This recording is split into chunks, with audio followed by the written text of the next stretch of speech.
Hey guys, welcome back to Hindi explanation of Chinese historical drama The Journey of Flower episode 7। Scene शुरू होता है वाचिंगो और यूनिंग से जो कंपटीशन के लिए तलवारबाजी की तैयारी कर रहे होते हैं। माउंजू के एल्डर्स डिस्कस करते हैं कि अगर उन्होंने छोटी लड़की को सेक्ट लीडर बना दिया तो सब लोग उनका मजाक उड़ाएंगे, लेकिन अगर उसमें सच में काबिलियत है तो उसे सेक्ट लीडर बनाने में कोई हर्ज नहीं है। प्रैक्टिस करते करते 2 दिन बीत जाते हैं, लेकिन वाचिंगो यूनिन तक को नहीं हरा पाती और निराश हो जाती है। तभी वहाँ डोंगफांग आके बोलता है, मेरे पास एक तरीका है वाचिंगो को जिताने का। वाचिंगो और टंगबा उसे वहाँ देखकर खुश हो जाती हैं और बोलती हैं, इतने समय बाद भी तुम बिल्कुल नहीं बदले।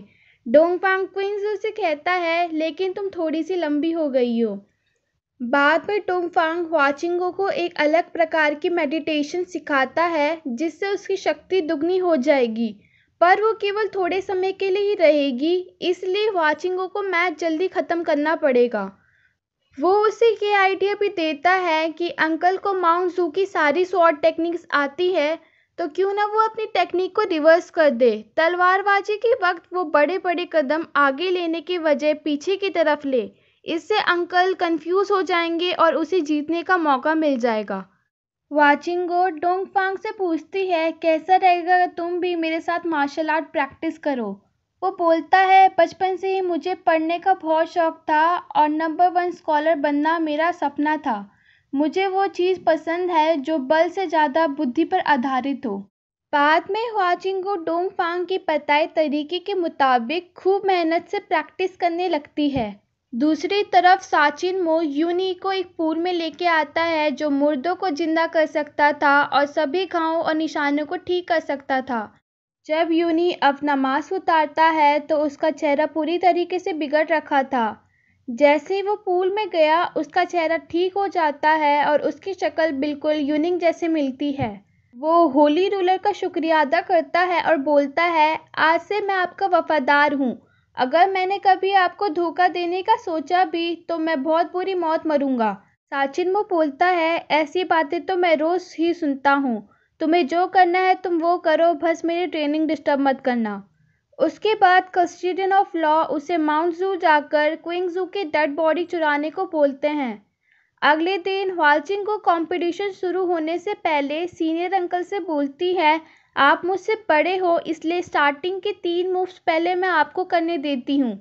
अंकल ये सुन के गुस्सा हो जाते हैं और बोलते हैं, 3 मूव्स के अंदर मैं तुम्हें हरा दूंगा। वाचिंगो बोलती है, तो ये तय रहा कि आप 3 मूव्स के अंदर मुझे हरा दोगे। बाद में 3 के जगह 30 मूव्स मत मांग लेना। सीनियर अंकल का गुस्सा और बढ़ जाता है और वाचिंगो प्लान के मुताबिक उल्टे कदम लेकर उन्हें सरप्राइज कर देती है और अपनी सॉर्ड ऑफ एब्स्ट्रियन थॉट से उन्हें हरा देती है। रात को यूनी क्विंगजू की डेड बॉडी लेने को आ जाता है, पर वह वाचिंगो भी आ जाती है। वो बोलती है, कल सन क्विंगजू को कब्र में दफनाया दिया जाएगा, इसलिए मैं उन्हें आखिरी बार देखने आई हूँ। यूनी उसको मारने ही वाला होता है कि तब तक वह यूनिंग आ जाता है। वाचिंगो पूछती है, अभी तो तुम मेरे साथ थे, तो तुम आगे के दरवाजे से कैसे आए हो। यूनिंग बोलता है, आपको ज़रूर कोई गलतफहमी हुई होगी क्योंकि मैं इस कमरे में अब आ रहा हूँ।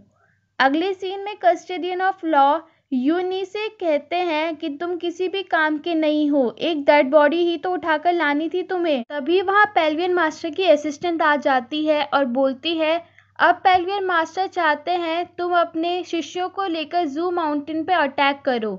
3 दिन के अंदर माउंट जू के डिसाइपल आत्मसमर्पण करने को तैयार होने चाहिए। जहाँ तक रहा क्विंगजू की बॉडी का सवाल, उसके लिए पेल्वियन मास्टर ने कुछ और ही सोच रखा है। अगले दिन वाचिंगो को ऑफिशियल रूप से माउंट जू का सेक्ट लीडर नियुक्त करना था। यूनी वाचिंगो के पास आके बोलता है, आपसे सीनियर अंकल मिलना चाहते हैं और उसे जंगल की तरफ ले जाता है, जबकि सभी लोग उसका इंतजार सेरेमनी रूम में कर रहे होते हैं। जंगल में आते ही वाचिंगो को कुछ गड़बड़ लगती है और वो जान लेती है कि वो इंसान यूनी है।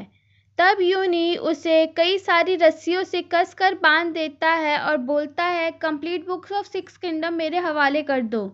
तभी वहाँ साचिन मो आकर वाचिंगो को कैसे बचा देता है। यूनी उसे देखकर वहाँ से भाग जाता है।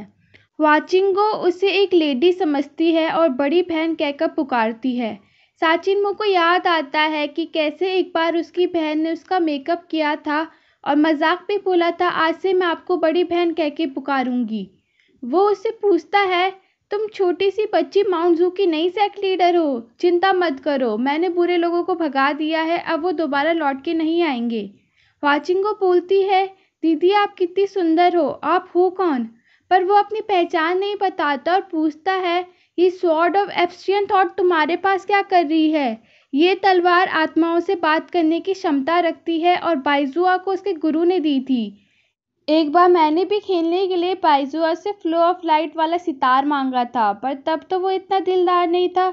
अब उसकी तलवार तुम्हारे पास क्या कर रही है? वाचिंगो बोलती है, मैं चैंग लियो की डिसाइपल हूँ। माउंट जू आते वक्त ऑनरेबल सुपीरियर को चिंता थी कि मेरे को कोई खतरा ना आए, इसलिए उन्होंने मुझे ये अपनी सुरक्षा करने के लिए दी है।